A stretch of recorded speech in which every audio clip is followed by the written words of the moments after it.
Hi guys! Ayan, so good morning. Nandito na naman tayo sa aming baler.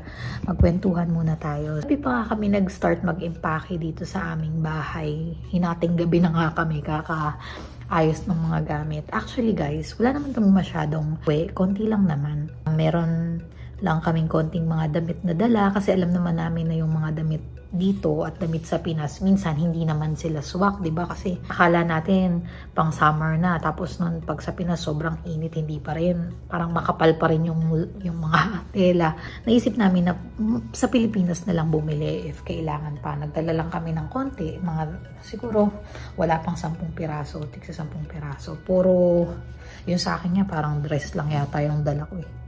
Konti lang talaga yung bit-bit namin guys. Ang nagpadami talaga nung dala natin ay yung baby milk, yung formula ni Vibe. So, dahil nga in-lap siya na baby, so wala siyang own seat niya.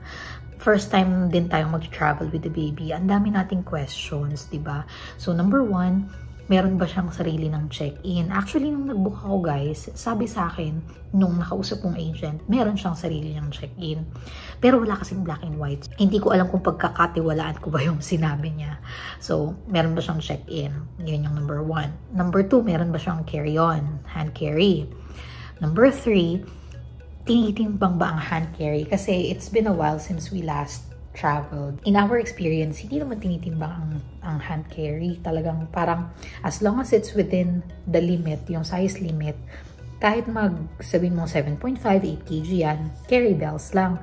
Pero first time namin mag-travel dito sa Edmonton Airport. So hindi namin alam kung ano ba ang practice dito sa Edmonton.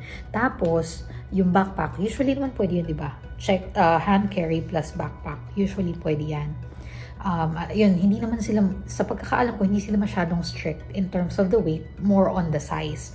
Pero again, first time natin magta-travel sa Edmonton, hindi natin sure. So, yun yung mga problema sa isipan natin guys, na hindi natin alam kung ano ang sagot. Kaya naman naisip ko na gawin ang video na to para makuha ang inyong mga suggestions. So, sabi ko nga guys pala, hindi madami yung dala namin. Isa ako sa naniniwala sa kasabihan. Na mag-travel ka lang ng light. Travel light. Kasi hindi mo may enjoy kung mabigat ang daladalahan mo while you're traveling. Pero as a mom, ito na nga ang naging problema guys. So, nag-try ako mag-breastfeed. Nagtagal naman kami ng ilang buwan until yata ma-vaccine si Vibe. Nag-breastfeed ako. Pero, ano siya, parang laging may kasamang formula kasi hindi enough yung pinoproduce ko na milk. Ayan.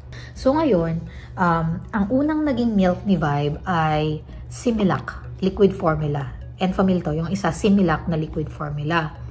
Tapos nun guys, tinry namin siyang i-powder kasi mas expensive yung liquid. Ayan. Ito kasi ready to feed na to. So tinry namin siyang i-powder. Similac na powder. Twice or 3 times namin tinry yun. Pero lagi siyang nagkakaroon ng rashes. Ayan. So siguro pwede naman namin i-push. Ano yung ibig sabihin ko na i-push? Baka pwede naman na hayaan namin mag-rush yung bata. Baka maka-adapt din siya as time goes. Pero bilang, syempre, unang anak, ang ano mo is, kaya naman mag-liquid formula.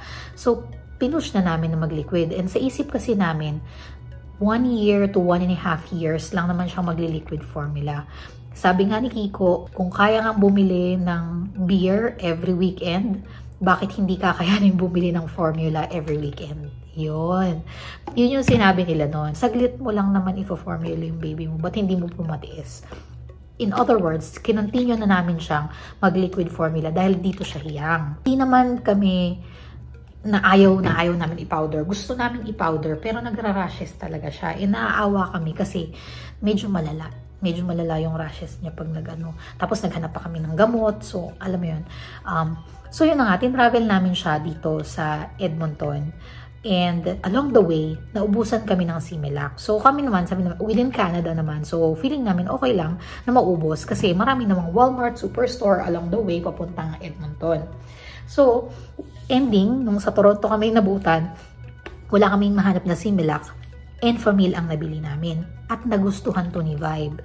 So, mas siguro sweeter yung taste, I don't know. Mas nagustuhan niya to. Nung pinatry namin ulit sa kanya yung Similac, gusto pa rin naman niya, pero mas marami siyang naiinom na Enfamil. So, parang feeling namin, mas naging okay siya dito. Dahil nga, gusto ko pa rin subukan. Kasi baka, sabihin nyo naman ito, ang tawag dito?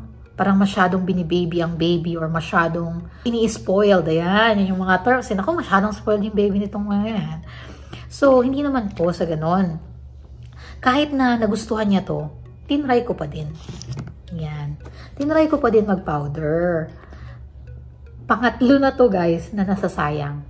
Yung Similac nasa PEI, tinry namin ng ilang beses yon, ayaw talaga. Tapos may isang brand pa, kulay purple siya. Nakalimutan ko na kung yung tawag. Tinry din namin yung kulay purple na yun, hindi pa rin. So nasasayang siya. Tapos nun, pwede mo naman siyang i-donate, pero hindi kasi sila tumatanggap ng open package na. Yung sa PEI, alam ko hindi sila nagkaano ng open package na siya.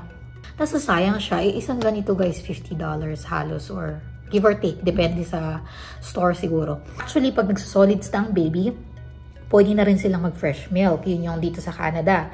Basta nagsolids na si baby at madalas na siyang kumakain ng solids, pwede na siyang mag-fresh milk. So, pwede naman. Pero kung kaya naman to, di ba? Yan. Balik tayo dun sa mga bagahe. So, si bagahe namin, kinumpute ko kasi since nagsasolid na siya, dati, siya, everyday, at least 6 bottles. Since nagsolid na siya, 3 bottles na lang siya nito per day. So, kumonti na lang. Ngayon, dahil nga more than a month kami sa Philippines, kailangan namin ng 6 boxes na ito. Ang 6 boxes nito po ay equivalent na sa 2 check-in luggage. May madadagdag kang konti. So, yung isang check-in baggage, 3 box nito plus may konting chocolates. Yung isa, 3 box nito plus may 2 shampoo. Yun lang. Puno na yung 23 kg. 3 box plus 2 shampoo. 3 box plus konting chocolates. Puno na siya. Nakadalawang check-in na kami, wala pa kaming nailagay ng mga damit namin. Wala pang ibang pang-uwi at all. Eh, di ba, nakita nyo naman yung video ko nung nakaraan, meron akong nabiling konting pabango. Tapos may mga nabili tayong mga konting pambigay ba, mga chocolates. Check-in namin, pinuno na nung lahat ng pang-uwi. Lahat ng pabango, lahat ng chocolates, 23 kg. Okay? So, nakatatlong check-in na kami. Ngayon, yung gamit namin, guys, kakasya siya sa 3 hand carry. Actually, 2 nga lang eh. 2 hand carry at saka 2 backpack. At saka 1 bag ni Vibe. Yun lang. Kasi sabi ko kay Kiko, hindi natin kaya ng 3 digulong na hand carry. Kasi nga may Vibe pa. So, tigisa kami ni Kiko ng digulong. May backpack siya, may backpack ako. Tapos, may isa lang na diaper bag. So, yun yung hand carry namin. Kakasya siya, guys. The problem is, medyo susobra kami sa 7 kg per hand carry. So, yun ngayon, guys, yung tanong ko sa inyo. Tatawag din naman ako sa Air Canada, just to be sure. Pero, naisip ko, what are your experiences sa pag-travel with baby? Una, kailan ba kayo nag-travel? From where to where? At ano yung experience nyo? So far, sabi ko nga sa inyo, currently, meron kaming 3 check-in. Meron kaming 2 hand carry na may gulong, 2 backpack, at 1 diaper bag. Pasok ba yun? Yun, anong masasabi nyo guys? Kasi ang wino-worry ko ay, baka 2 lang yung check-in namin, ibabayad ko yung pangatlo. Magkano kaya yun? Number 2 is, baka i-weigh yung mga hand carry namin. At sosobra yun sa 7 kg. Stroller kami na hand carry. So, ang nangyari is, ang hand carry is 2 digulong, 2 backpack, 1 diaper bag, at 1 stroller. Yun lang. So, imagine guys ang talagang dala lang namin ay yung hand carry namin. Yung hand carry namin, yun talaga ang gamit namin. Yung check-in namin ay gatas ni Vibe at pang-uwi. So, ganon. So, pagbalik naman dito, very light na lang ang dala namin dahil nga wala na kaming pang-uwi. So, meron lang siguro kaming ilang mga bagay-bagay from Philippines na dadalhin. But other than that, magaan na yung aming travel. So, yun. I always recommend to always travel light. So, kung kayo po ay first-time mom at magta-travel kayo, talagang travel light. Pero sa pagkakataon pong ito, hindi ko talaga magawa ang sarili kong recommendation dahil syempre may baby tayo. Kung ano makakabuti sa baby natin. Yung pala guys, kung nasa Pinas kayo, may alam kayong pwedeng bilan nito, let me know. Kasi nagpa-check na ako, nakailan na silang malls, wala talaga silang makitang ganito. So kung may alam ko yung pwede namin bilan, bibili talaga kami kung saan man yan. Basta meron silang stock para makaluwag din kami sa mga gamit na bitbitin namin. Imagine kung makakapagtanggal ako ng isang check-in, napakalaking kaluwagan nun sa amin.